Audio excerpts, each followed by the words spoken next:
They set no plate for me at dinner. Mom said, "Be grateful you even have a chair," as my sister laughed. My name is Marissa Kane. I'm 34 years old, and this is the story of the day I learned just how far my own family would go to erase me. The ride back to Oregon felt endless. Through the bus window, pine forests blurred into gray skies, and every mile brought me closer to the place I used to call home. I hadn't been back in months. Life had knocked me down hard. Grief, exhaustion, the kind of loneliness that clings to your chest like damp air. But despite everything, I carried one fragile hope. Maybe, just maybe, someone from my family would be waiting. Maybe I'd step off that bus and find proof that I still belonged. The station was alive with color when we pulled in.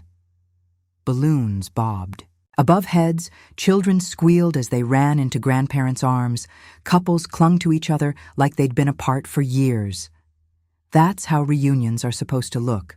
Laughter, tears, signs scrawled in marker, the smell of coffee and rain mixing in the air.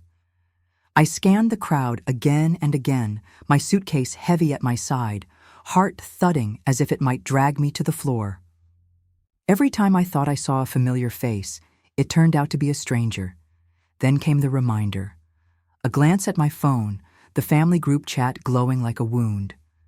I had sent them a simple message before I boarded. Bus arrives at 5 p.m. Anyone? Picking me up? The reply had come hours later, sharp and dismissive. We're busy. You can figure it out yourself.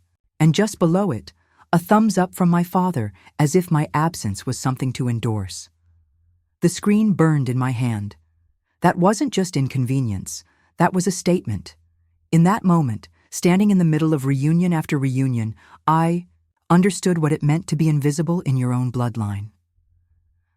My suitcase jolted as I pulled it across the cracked pavement, its wheels rattling against the floor. One snapped, sending my clothes spilling out. A teenager laughed, pointing, whispering to his friend before walking away. I crouched, gathering my things with trembling hands, my cheeks burning. Not a single person stopped to help. It was the same lesson my family had taught me since childhood. When you fall alone. I forced myself to stand, pushing down the shame, clutching the suitcase like it could hold me together. The station noise swelled. Greetings, laughter, footsteps, but all I heard was silence. Their silence. And yet, as I stepped out of that station, I told myself I was walking toward home. What I didn't know was that the house waiting for me had already been scrubbed clean of my presence.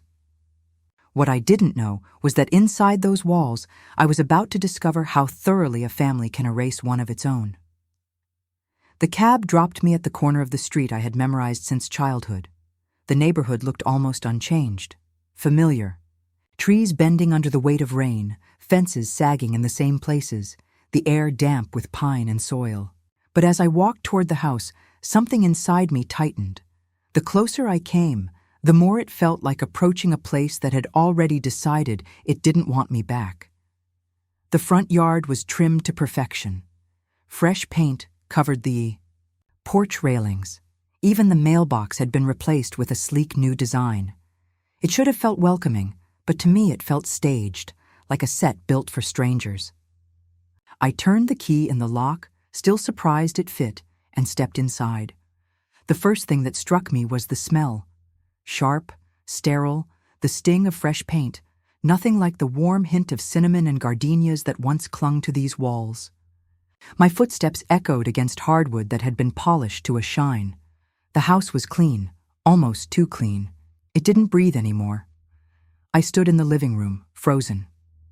This was where my father's old Navy plaques once hung, where my childhood artwork had been taped crookedly along the wall, where the couch sagged from years of board games and late-night movies.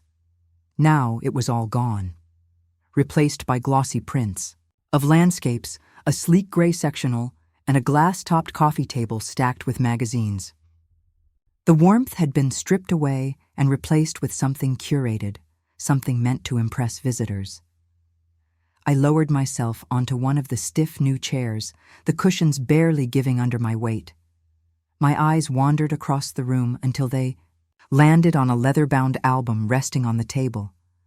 My chest tightened as I reached for it. Part of me hoped it might tether me back to something real. The first page opened to a family Christmas. Smiling faces around the tree, gifts piled high. But my face wasn't there. I turned another page, my sister Lila in her prom dress, my parents on either side of her, radiant with pride. Another page, my brother holding a baseball trophy, my mother's handwriting underneath. Family victory night. Page after page, the same story. Their lives recorded carefully, my presence missing. I flipped faster, desperate, until I stopped at a photo labeled "Family Trip, Almost Perfect." My throat constricted. I remembered that trip clearly. I had been there. And yet the picture showed my parents, my siblings, even the neighbor who tagged along. My own image was gone, cropped out so neatly you could never know I had stood beside them. Footsteps sounded behind me. My mother appeared in the doorway, smoothing a cushion as if the room itself needed her approval. "Doesn't it feel better in here now?" she said, her voice light but deliberate. "Like a real home." Before I could answer, Lila swept in, silk blouse gleaming, her lips already curled in a smirk. "Don't tell me you miss that old junk. We upgraded. Some things just belong in the trash." The words sank like stones. I held her gaze, refusing to flinch. "That junk carried memories," I said quietly. "Memories matter." She tilted her head, her smile sharpening. "You're always sentimental about the wrong things. Be grateful we made this place worth showing off." I closed the album with a thud, my palms pressing against the leather cover as if I could hold myself steady through touch alone. The message was clear. The life I remembered had no place here anymore. The house looked like it belonged to them. To me, it felt like a stranger's stage, and I was only trespassing. I stood, dragging my suitcase toward the hallway. Each step echoed, not with comfort, but with erasure. And I knew, with a weight that hollowed my chest, that if the living room had been rewritten, my bedroom, the one space that once felt mine, would not have survived untouched. I paused at A, the end of the hallway, staring at the door that had once been the center of my world. Behind it, I had whispered secrets into journals, plastered posters across the walls, and dreamed of a future where I mattered. For a moment, I told myself that maybe this one space had been spared. Maybe my room would still carry some trace of me. When I turned the knob and pushed the door open, the truth hit me like a cold wind. The walls were no longer the pale lavender I had begged to paint when I was 13. They were a dull gray, stripped of life. My bookshelf stood empty, dusted and polished, as if no one had ever stacked novels or diaries there. The bed was neatly made, tucked tight with neutral sheets, the kind you find in budget hotels. A keypad. Lock had been installed on the door itself. It was no longer a bedroom. It was a rental. I stepped inside slowly, every detail cutting deeper. On the desk lay brochures for local restaurants and sightseeing tours. A laminated card welcomed guests, by name, though none of those names were mine. This was a space designed for strangers. Not for the daughter who once cried herself to sleep here, not for the girl who had taped her report cards proudly to the closet door. My chest tightened. I whispered into the emptiness, "What happened to my room?" My mother's voice floated. From behind me, flat and unapologetic. It made no sense to waste space for someone who never stays. Then came the sound I knew too well, my sister's laugh. Lila leaned against the doorframe, wine glass in hand, her smirk cutting sharper than words. "At least now it pays for itself. Bookings have been solid. Finally, this house is useful." I turned, staring at both of them, the sting rising like fire. "So you erased me for profit?" Lila shrugged. "Don't be so dramatic. You left. We adjusted. That's what families do." "No," I said, my voice steady. though my throat burned. Families preserve one another. Families hold a place for their own. My mother's eyes narrowed, arms crossed, her tone rehearsed. You always exaggerate. You act like you've been wronged, but we've only done what was practical. You made your choice to leave. We made ours to move forward. My hands clenched at my sides, nails biting into my palms. The words weren't just rejection. They were dismissal, a declaration that I was expendable. Then my eyes caught on something. In the corner, an old seashell picture frame I had made when I was 9. My grandmother once kept it on her nightstand, saying it wasn't perfect, but it was made with love. I stepped closer, my breath catching, only to feel it shatter inside me. The frame no longer held a photo. Instead, cigarette ashes filled its hollow. A dark stain marked one edge. The seashells were chipped, dulled, neglected. I picked it up with trembling hands. Why is this here like this? My mother glanced at it dismissively. It's just clutter. Nobody needs that old thing. The word crushed me. Clutter. That was what my love, my effort, my childhood had been reduced to. I tightened my grip. It was never clutter. It was a piece of me, a piece you tossed aside. Lila laughed lightly, swirling her wine. You always assign too much meaning to little things. That's your problem, Marissa. Not everything is about you. But it was about me. Every erased photo, every discarded memory, every sneer, they weren't accidents. They were choices. Proof that my family had been trying to erase me for years. I placed the frame back with deliberate care, forcing my hands to stay steady. My silence wasn't surrender. It was sharpening. If they wanted me erased, they would one day learn what it looks like when the erased refuses to vanish. I walked past them, suitcase dragging against the floor, every step heavier than the last. And as I moved toward the dining room, the scent of garlic and roasted meat drifted down the hallway. Laughter rose from below, voices twined together in a rhythm that had no space for me. I braced myself because the next room, the dining table, the place where family is supposed to be equal, was waiting. And I was about to learn that even there, I no longer had a place. The smell of roasted meat and garlic pulled me toward the dining room, but the warmth of it didn't reach me. I hesitated in the doorway, clutching the bent handle of my suitcase, watching the scene unfold as though I were peering into a play I had never been cast in.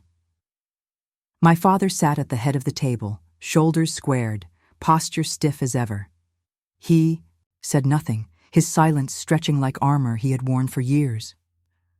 My mother moved briskly, arranging bowls and platters with the efficiency of someone who cared more about appearances than the people meant to eat from them. And Lila, she was already seated in the center, glass of wine tilted in her hand, smiling as if she owned the air itself. I scanned the table automatically, searching for my place. Every plate was perfectly set, every chair drawn neatly into position. But there was nothing for me. No chair waiting, no plate prepared. It was as though I had never been expected. Without lifting her eyes from the serving dish, my mother's voice sliced through the quiet. There should be a spare chair in the garage. The words weren't a suggestion. They were a command. Lila swirled her wine, her smirk curling sharper. If you want a place here, you'll have to pull it yourself. For a moment, I stood frozen, my throat burning with the weight of humiliation. But then I turned, walked to the garage, and dragged out an old wooden chair, its legs wobbling, its surface scratched with years of neglect. I carried it back in, set it at the corner of the table, and lowered myself into it. No one moved to make space. No one even looked up. The clatter of cutlery began. Food was passed from hand to hand, laughter spilling across the table like a chorus I had no part in. My plate sat empty longer than it should have, my hunger gnawing at me until I finally reached for what was left. When I did, my mother's eyes flicked up, cold and sharp. "Be grateful you even have a seat," she said flatly. My fork froze mid-air, The sting of her words seared hotter than the food I hadn't tasted yet. Lila leaned back casually, her tone dripping with satisfaction. "And don't take more than you give, Marissa. You've always had that problem." Her smirk met my eyes, daring me to flinch. I didn't. I forced my face into stillness, though every nerve burned inside me. I served myself quietly, chewing slowly as their conversation flowed around me. They praised Lila's new business venture. My father nodded in approval. My mother beamed, and the room filled with their laughter. I might as well have been invisible. My presence was tolerated, not welcomed. Every omission, every cutting remark was deliberate. A reminder that my place at this table was conditional, granted only if I accepted humiliation. I remembered the words I'd heard from an old pastor once. The table is where family becomes family. To deny someone a seat is to deny them a name.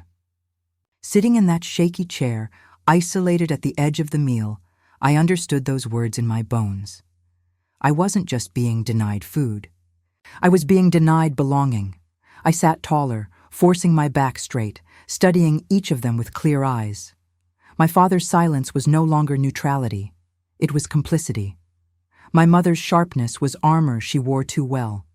And Lila's smirk, that wasn't confidence. It was power handed to her because erasing me made her shine brighter. I swallowed hard, not the food, but the words that pressed against my tongue. I told myself, not yet. Their comfort depended on my silence.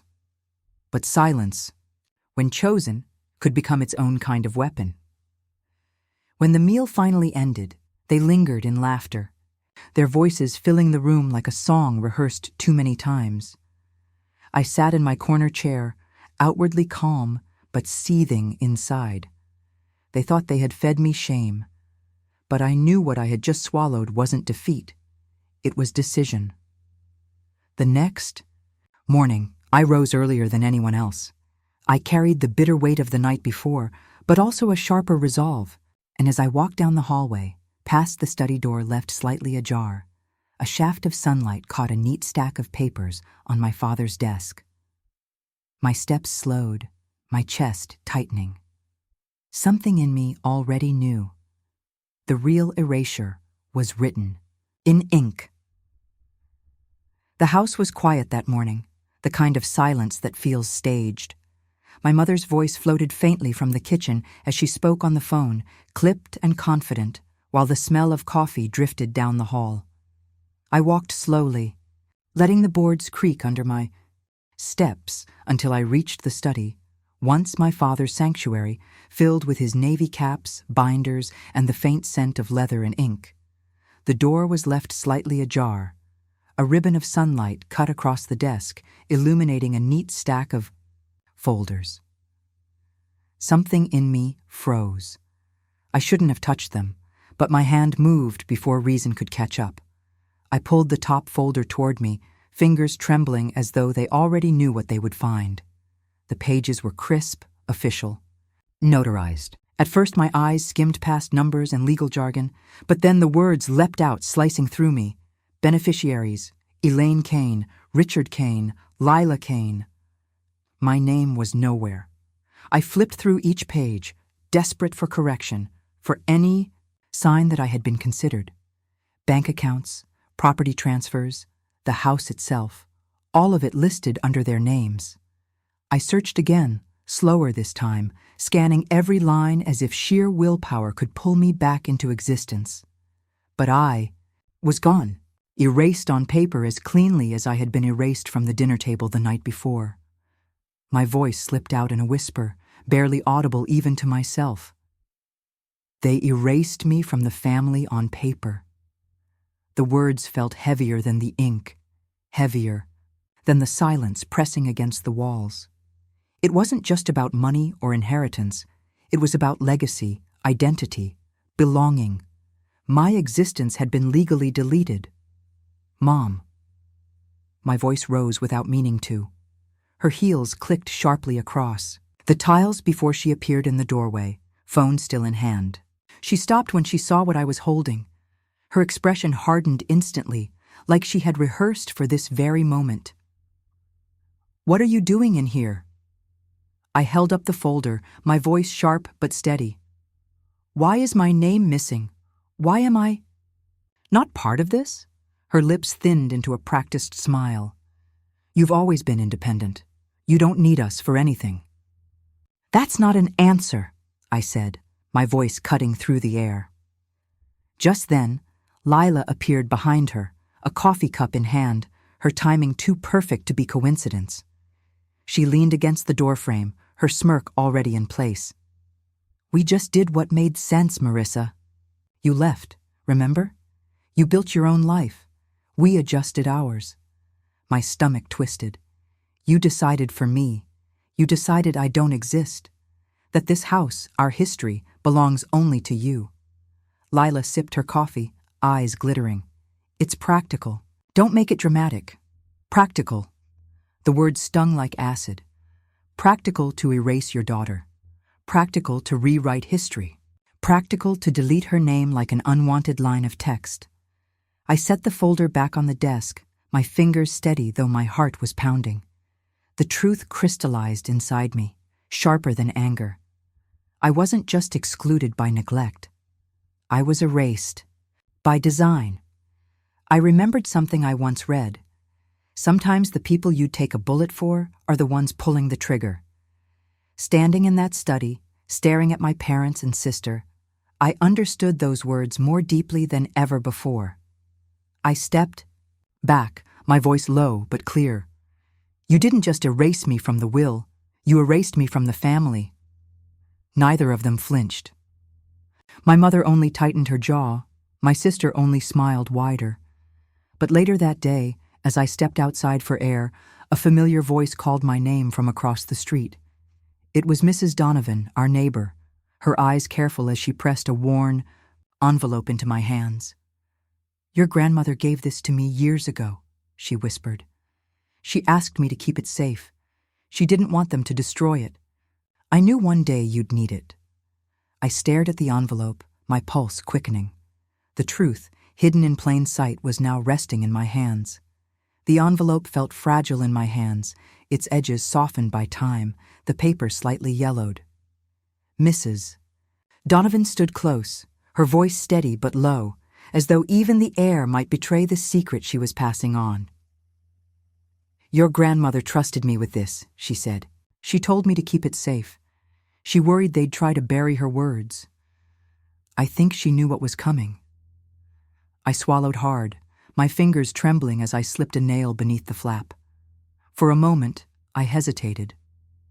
Part of me feared that opening, it would confirm what I already suspected, that the family who claimed I didn't belong had deliberately stolen more than just my place at the table. I pulled the letter free. The handwriting was delicate, looping across the page in the script I remembered so well. My grandmother's hand. Just seeing it made my chest tighten. I began to read. "To my grandchildren, my love is divided equally. The house we built is to be shared among you all. No one child is greater than another. Each of you carries my heart, and each deserves a place." And there it was, my name, inked firmly alongside the others. Not an afterthought, not a mistake. Proof that I had not been forgotten. Proof that my grandmother had wanted me here, had made certain I was meant to belong. My throat closed, eyes burning as I clutched the paper. It wasn't just validation. It was confirmation of betrayal. For years I had been told I was dramatic, too sensitive, imagining slights that weren't real. But the letter cut through every lie. I hadn't misremembered. I hadn't imagined. They had chosen to erase me. I looked up at Mrs. Donovan, my voice breaking. "Why didn't you give this to me sooner?" Her gaze softened. "Because you weren't ready to fight. You would have folded under their weight. Now," she squeezed my hand gently, "now you're ready." Her words settled into me like steel. The bitterness from the study transformed into something sharper, clearer, Anger wasn't enough anymore. What I held in my hands wasn't just a letter, it was a weapon. That night, I tucked it carefully into my bag, pressing it against my side as though it were armor. My mother's voice drifted from the kitchen, bright and rehearsed, as she laughed into the phone. "We've done everything to protect the family legacy," she said. I touched the letter through the fabric of my bag, whispering to myself, "No, you destroyed it, and now the truth is mine to reveal." I lay awake long into the night, staring at the ceiling. The walls around me looked polished, but they felt hollow. I thought of my grandmother, of her voice when she told me as a child that love wasn't measured in words, but in presence. She had been gone for years, yet in that moment she felt closer to me than the people still breathing under the same roof. By the time the morning sun slid across the blinds, I knew what I had to do. My family had erased me privately, but in a place like ours, appearances mattered more than anything. At church, in front of neighbors, under the weight of hymns and sermons, they performed Ohana for the world to see, and that was where I would confront them. Sunday morning came heavy with mist, the kind that clings to your skin and makes the air feel twice as thick. My mother's heels clicked against the floor as she called out sharply, "We're leaving in 10 minutes. Don't be late." It wasn't an invitation. It was an order. My father adjusted his collar in silence, avoiding my eyes as though looking at me might unravel him. And Lila descended the stairs in a dress meant to draw admiration, her smirk already in place. I walked behind them, the letter from my grandmother tucked into my bag, pressed close against my side. It pulsed like a hidden heartbeat, a reminder that the truth was with me, even if no one else was. The church stood on a hill, its white paint gleaming against the gray sky. The smell of wet pine filled the air as we climbed the steps. Inside, the sanctuary buzzed with voices, neighbors greeting one another with warmth that felt almost cruel. People turned, clasping my hand, smiling brightly. "So good to see you back, Marissa." Their kindness nearly undid me. They had no idea that inside my chest, something was already breaking. The service began, hymns rising through stained glass, voices swelling together. I sat in the pew beside my family, trying to match their rhythm, but the words caught in my throat. When the pastor announced that families should come forward for a blessing, I rose instinctively, half ready to follow. But my mother's hand shot out, resting firmly on Lila's arm as she stood. My father moved too, his eyes forward, his steps sure. Together they strode down the aisle, Lila between them, her hand slipping easily into my father's arm. My mother never turned. Not once. I froze. The sanctuary blurred around me as I sank, back into the pew, alone. Whispers stirred behind me. "Isn't that their other daughter?" One voice murmured. Another followed, low but sharp. "Why isn't she up there with them?" Heat rushed to my face, my eyes fixed on the hymnal in front of me, the letters swimming on the page. At that altar, they weren't just receiving a blessing.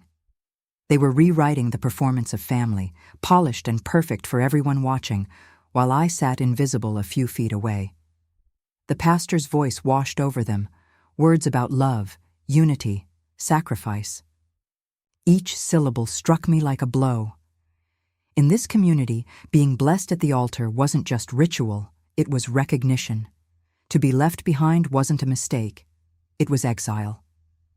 After the service, the fellowship hall smelled of coffee and banana, bread, chatter rising in warm waves.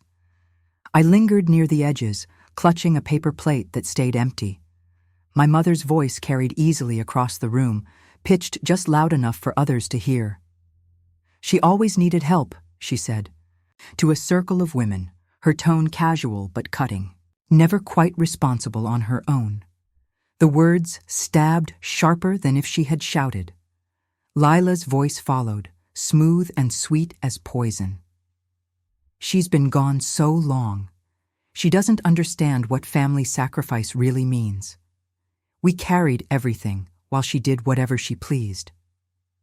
The women nodded politely, though their eyes flickered between me and my mother. Some looked uneasy, others curious. Gossip spread quickly, jumping from group to group like sparks on dry grass. Soon I felt their glances pressing into me, some with pity, some with judgment. I set my plate down, untouched. Inside, humiliation boiled with anger, a bitter mixture that scalded me but kept me standing. They weren't just ignoring me anymore. They were painting me as the burden, the failure, the one who had never measured up. Their reputation was being polished at the expense of my name. My phone buzzed in my bag. I pulled it out, the screen, glowing with a new message from the family group chat. Lila's words, "Stop embarrassing us. We can't keep covering for you." Covering for me. My chest tightened as bile rose. They hadn't shielded me. They had buried me. It wasn't enough for them to exile me from the altar, to whisper lies in fellowship. They needed me to play along. They wanted me complicit in my own erasure. I slipped the phone back into my bag, my fingers brushing against the folded letter inside. Its presence steadied me, cooling the fire in my chest into something sharper. This wasn't the end. If they wanted the world to see me as a parasite, then the world would see what parasites they had become. The fellowship hall buzzed with laughter, the smell of coffee thick in the air, banana bread stacked high on tables. Neighbors clustered in groups, their voices weaving together in cheerful conversation. From across the room I could hear my mother again, her voice rising smooth and practiced, each word crafted for effect. "We've always done everything for our children," she said to the women at her table. "Sacrifice, long hours, even giving up opportunities of our own. Family always comes first." The women nodded, some murmuring admiration. My father stood nearby, silent but present, his posture lending her words weight, and Lila sat with elegance, sipping from her glass as though the room itself belonged to her. That was my moment. I stepped forward slowly, the letter heavy in my bag, my phone steady in my hand. My voice was calm, but it carried across the chatter. "Do they know," I asked, "what your sacrifices really looked like?" The hall fell quiet. My mother froze, her smile faltering just for a second before it returned, brittle around the edges. Lila's eyes narrowed, her smirk dimming into a glare. I held up my phone, the glow of the screen cutting through the hush. "Here's what sacrifice looked like," I said, my voice sharp. "I sent a message before my bus arrived. Bus arrives at 5 p.m. Anyone picking me up?" And this, I turned the screen so the crowd could see, was their answer. "We're busy. Plan better next time." And a thumbs up from my father. Gasps rippled through the room. Heads leaned closer, whispers spread like sparks. My mother tried to laugh too quickly. She misinterpreted. It was a joke, nothing serious.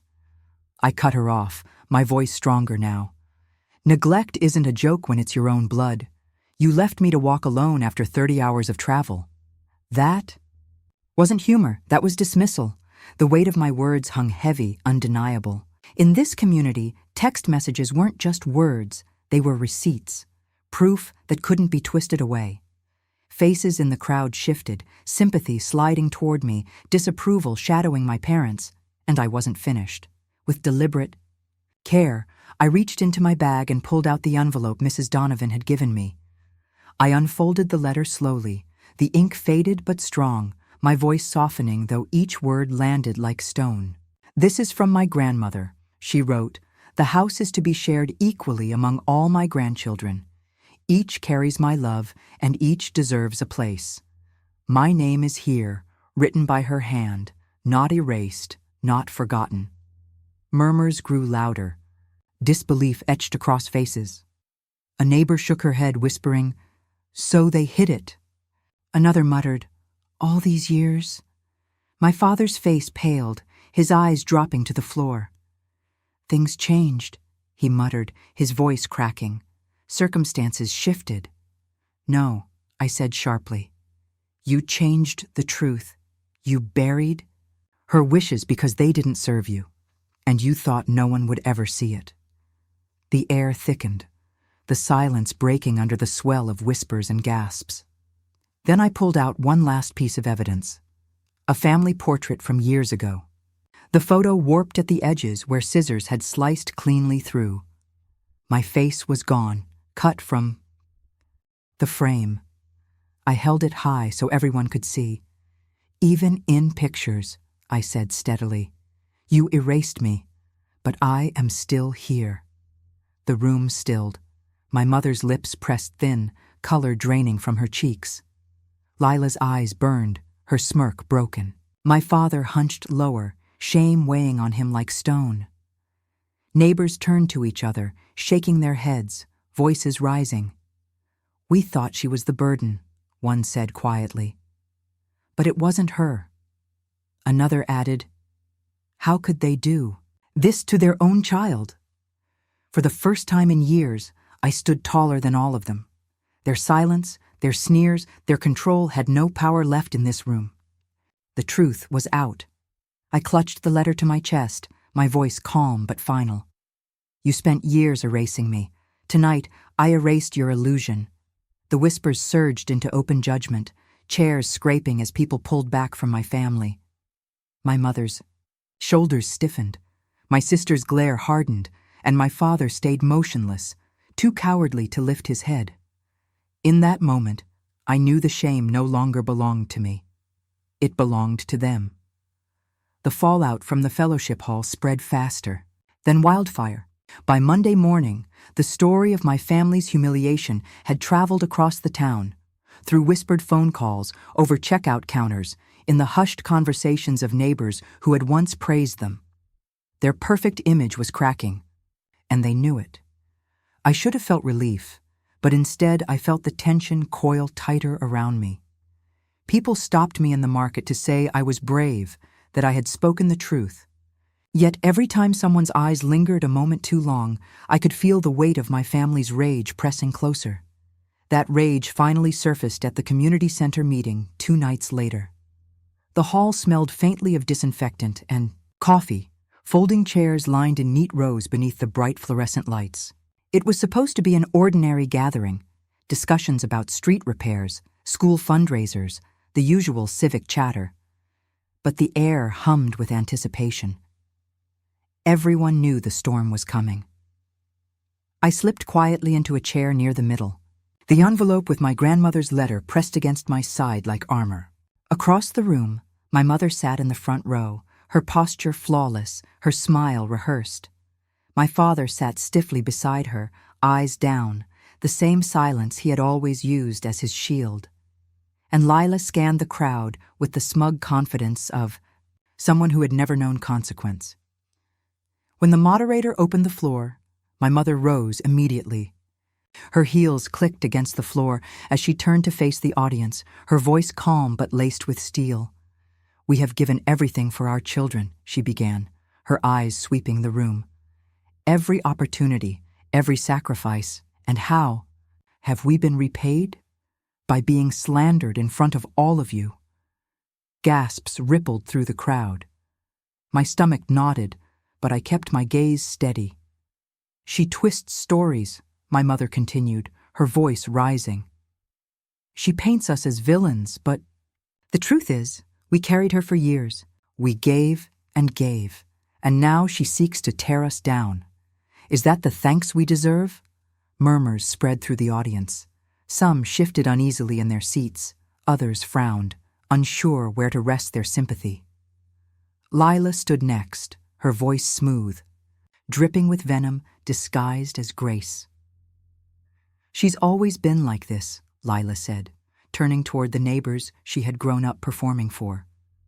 Always craving attention, always resentful when things didn't revolve around her. She can't stand that we moved on, so now she invents betrayal where there is none. The words burned hot under my skin, but I sat still, forcing my breath steady. They couldn't win with truth. So they weaponized guilt and reputation. Finally, I rose. My voice was calm, but it carried across the room, slicing through their performance. If sacrifice means erasing me from your will, from your photos, from your lives, then I never asked for it. Don't call that sacrifice. Call it what it is: control. The hall quieted. Eyes turned toward me, waiting. I took a step forward, the letter firm in my hand. Sacrifice is love freely given. What you've offered isn't love. It's fear, dressed up to look noble. And fear isn't family. Murmurs of agreement stirred. Heads nodded.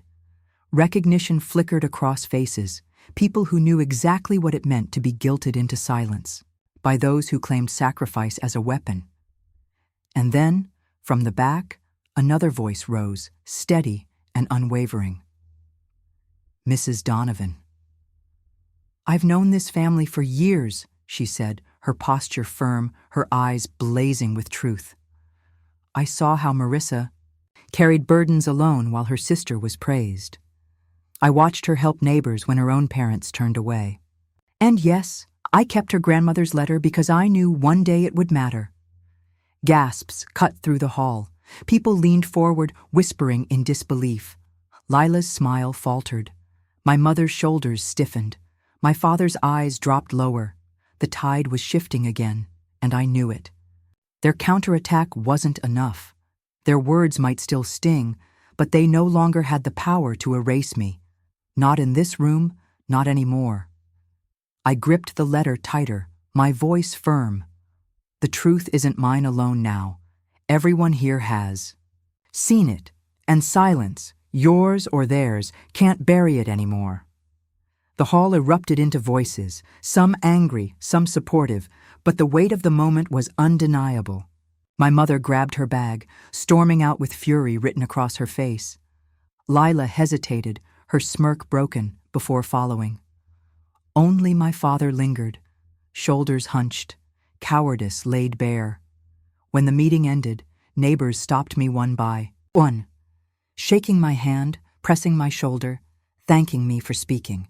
For the first time, I realized the shame had shifted. It no longer clung to me. It clung to them. But as I stepped into the cool night air, I knew something else just as clearly. Cornered animals fight the hardest. Their public image was crumbling, and they would not go down quietly. The days after the community center meeting felt like walking through the same town, but on an entirely different map. The streets were familiar, the houses unchanged, yet the air carried something heavier. People no longer looked at me the way they once did, with pity, dismissal, or the faint smile reserved for someone difficult. Now their eyes held recognition. At mine. The grocery store. An old neighbor paused beside me in the produce aisle. She touched my arm gently and whispered, "You didn't deserve any of this. Thank you for speaking." Her words nearly undid me. For so long, my voice had been swallowed whole by silence. To hear it affirmed by someone outside those walls made me feel less like a ghost. But the shift wasn't just toward me. It was away from them. I caught sight of my mother and Lila near the checkouts a few days later. They wore their usual masks of composure, but the room around them had changed. Where once they would have been greeted with warm smiles and eager conversation, now people offered curt nods or turned their backs altogether. I watched the edges of their pride unravel as they stood there, stranded in the very image they had spent years polishing. My father still trailed behind them, a shadow pretending to be invisible. But silence no longer made him untouchable. It made him complicit. By midweek, the cracks widened. Announcements at church no longer carried my mother's name. Invitations that once flowed freely to their dinners and gatherings evaporated. They had built their reputation like glass, shiny, fragile, and brittle. And now the community was watching it shatter piece by piece. For the first time, I felt the shame shift fully off my shoulders. I wasn't the burden. I wasn't the embarrassment. The weight of disgrace now belonged to them, yet I wasn't naive. Shame rarely sits quietly. That night, my phone buzzed with a message from Lila. "This isn't over. You'll regret exposing us." I stared at the words until they blurred, then set the phone down. She was right about one thing. It wasn't over. Their desperation had just begun. Still, as I walked home beneath the streetlights, I realized something I hadn't allowed myself to feel in years. Peace.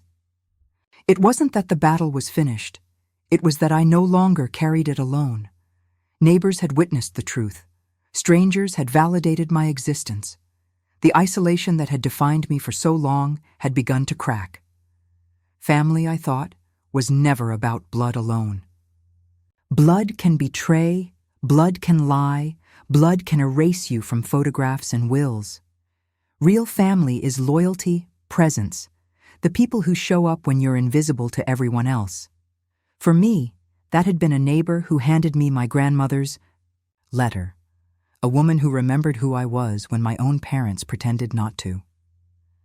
That night, I sat at my desk, journal open, pen resting in my hand.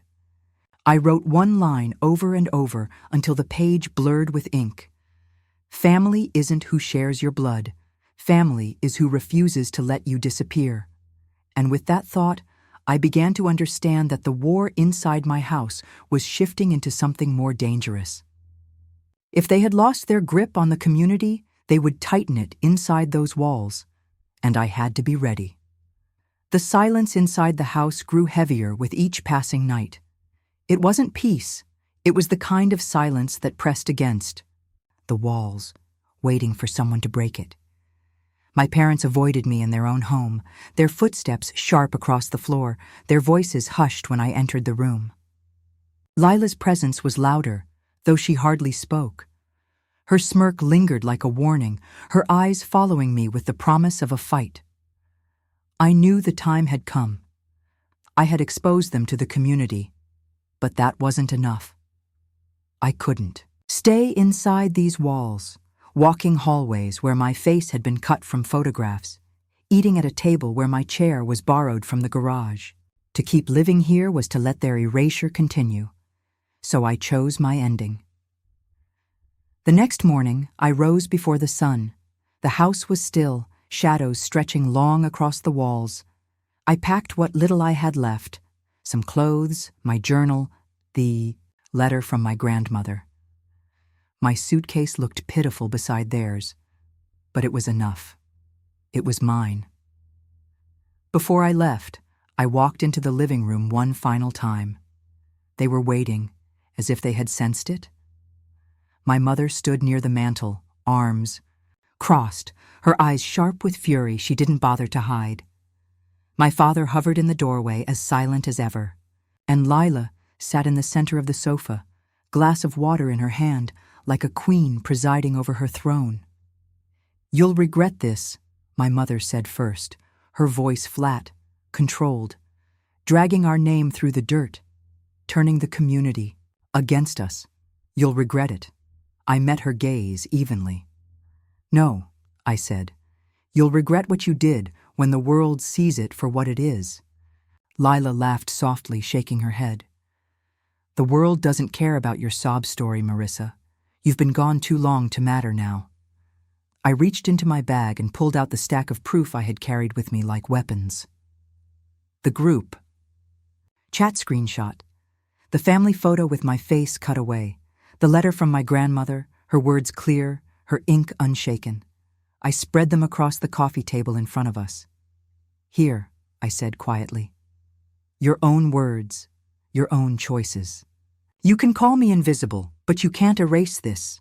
For the first time, my mother's jaw tightened. My father shifted but still said nothing, his silence now stripped bare of its disguise. And Lila, her smirk flickered, faltered, then returned, thinner than before. "This isn't respect," I continued, my voice steady. "Silence isn't respect, and love isn't control.